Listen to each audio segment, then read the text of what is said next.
kayong signage ng ERA. So you can turn left po dyan dun sa Spine Road natin. That's San Lazaro Drive. Okay. Familiar po kayo kay Santa Ana Racetrack? Yes po. Si ma'am, alam na yung Santa Ana Racetrack na sa mga younger ones na katulad nito. Naabutan ko rin po yung Santa Ana Racetrack kasi nakatira kami dati sa Santa Ana. Oh. Lumipat po sila dito, yung racetrack, yung karerahan ng kabayo, nung ginawa na po natin si Circuit Makati. Yeah. Yan. So mas kilala na siya ngayon sa Circuit Makati. So nung lumipat po sila dito, dito naman po yung karerahan ng mga horses. Just right across yung building na po na yan, dyan po ginagawa yung karerahan. May racetrack po doon sa likod po niya, no? Nandyan po yung PAGCOR, yung offices ng Manila Jockey, nandyan din po, no? And then, early 2000, nagkaroon po tayo ng village dito. Hindi po sa atin, that's Canyon Ranch, okay? By Century Properties. Po. Yan. Kung natatandaan niyo po, kilala niyo po ba si Martin Rivera? Siya po yung model nung Really? tingnan niyo yung website ng Century Properties, hanapin niyo yung Canyon Ranch. Si Martin Rivera po yung nakalagay dyan. So, existing pa po to. Ito Yes Canyon po. Ranch to. Opo. I Hindi see. po natin sila gagalawin at I see. ididemanda po nila tayo pagka binibag natin sila. So eventually, we're going to incorporate si Canyon Ranch sa estate kasi nakapagitna po na sila sa atin. No? Hindi naman po natin sila bibilin pero still, they'll manage po their own village, the Century Properties. So right now, we are here.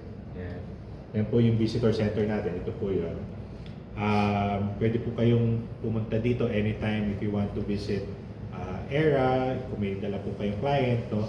Let me know po para ma-assist po natin kayo. Now, Shela is the first residential village here in ERA. ERA, it's about 1,000 hectares. So, mas malaki po siya kay Nuvali, mas malaki po siya kay Southmont. No? Nuvali po is 725 hectares. Southmont naman po is 800 hectares. So, ito naman po mas malaki siya. Mukha lang siyang maliit ngayon kasi isa pa lang po yung village natin. But eventually, from Governor's Drive, no, yung pong pinakabukanan niyan, ito po yung boundary natin. Yan.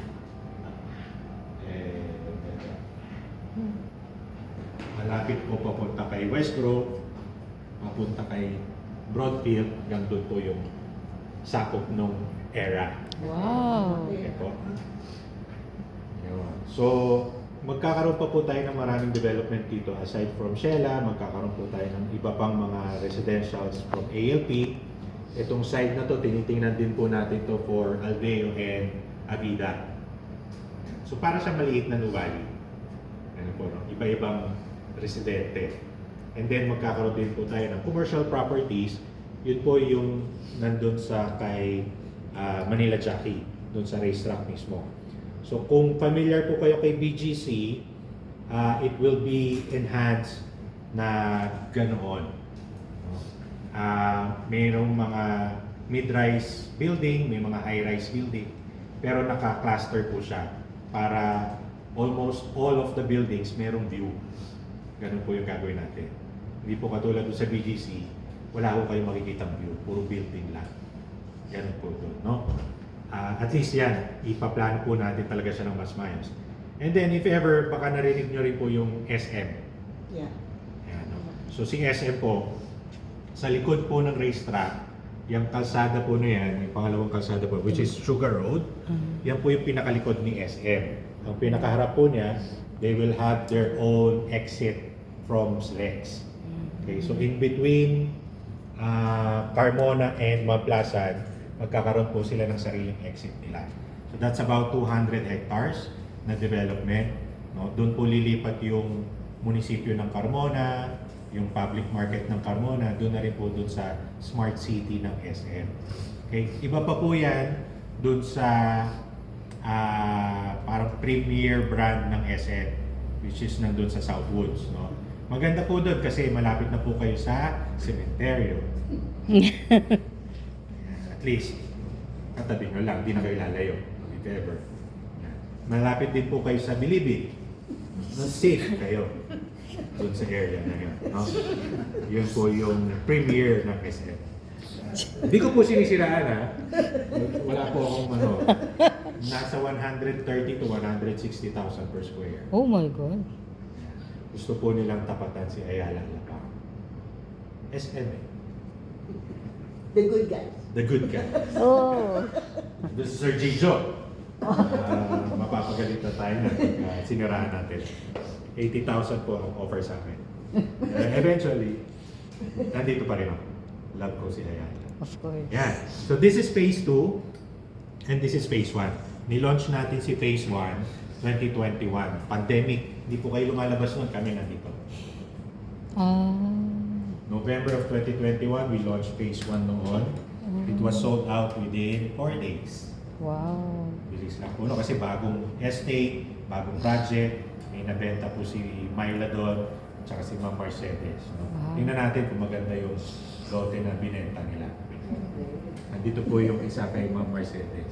Wow. Myla, sa'yo, sa'yo. Pilitan. Nandito? Oh, prime lot lang ang ano. Yan. Nandito? Yan. Block 10. Block 10. Yan. Wow. So pwede natin silipin tong area na to mamaya. We have also 3 main amenities. We have the clubhouse here. Andyan po yung social hall, admin's office. No?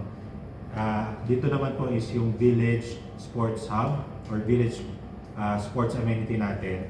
So meron dyan multi-purpose court, pool, open tennis court. No? Pinabalik natin ulit si tennis court. Kasi last na build natin na tennis court is I think AGE pa. Tapos meron din po tayong pangatlo, yung residence lounge dito sa area na to. Na yan po yung favorite namin tambayan ni Ken. Kasi pagka nagawa po yung pool dyan, we have an infinity pool na overlooking na Laguna Bay. Yan. So napakaganda po yung location niya. This is the highest elevation sa phase 1. Okay?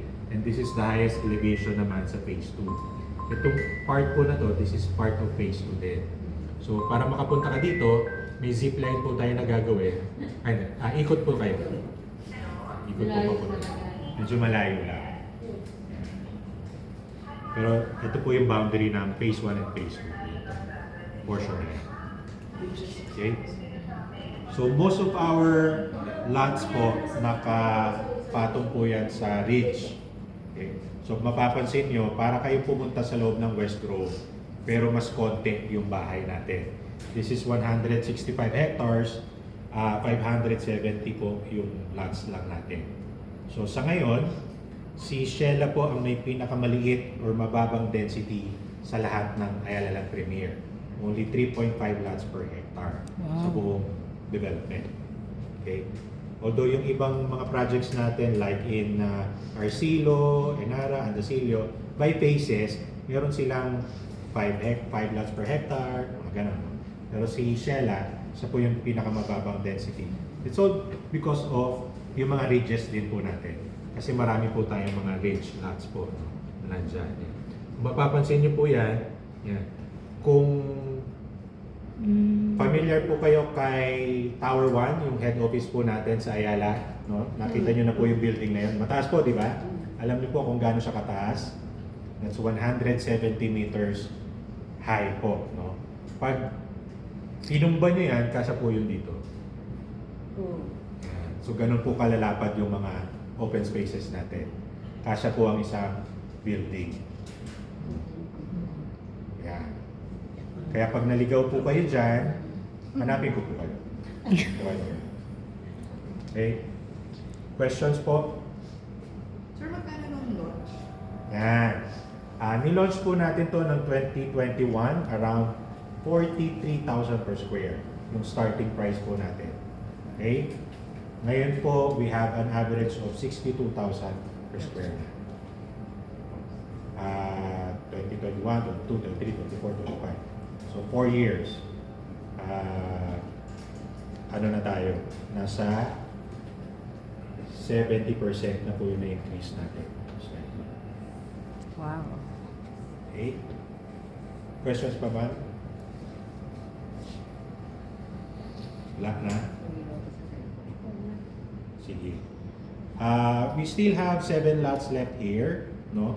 Eventually, magkakaroon pa po tayo ng panibagong residential. Saan yung 7 lots? Hiwa-hiwalay po, pero mostly po yung 6 nasa phase 2. Okay? Makikita nyo po yung sa availability. Yung dalawa po doon, medyo malapit po sa pinaka main gate natin. So, ito po yung main gate natin. Excuse lang po, sir. Unang left po natin, andyan po yung dalawang available natin na lote. Tapos meron pa po tayo dito, isa. Meron pa tayo dyan, tsaka po isa dyan. So, 4 na yon. 5 yung nandyan. Medyo malaki po yan. That's around 1,500 square meters na yung nandun sa dulo na yun. Pampito po ito. Hindi ko lang masyadong ma-recommend po ito. Maliit po kasi yung frontage niya. Medyo odd shape. Tapos makikita nyo na yung mga park na kung tawagin namin. Meron tayong view ng park po dito. Yung industrial park. Industrial park. Opo. So, dito naman po yung daan nila sa Governors para makapasok sila dun sa mga industrial park. Pero mostly, mga warehouses po yun. Yan.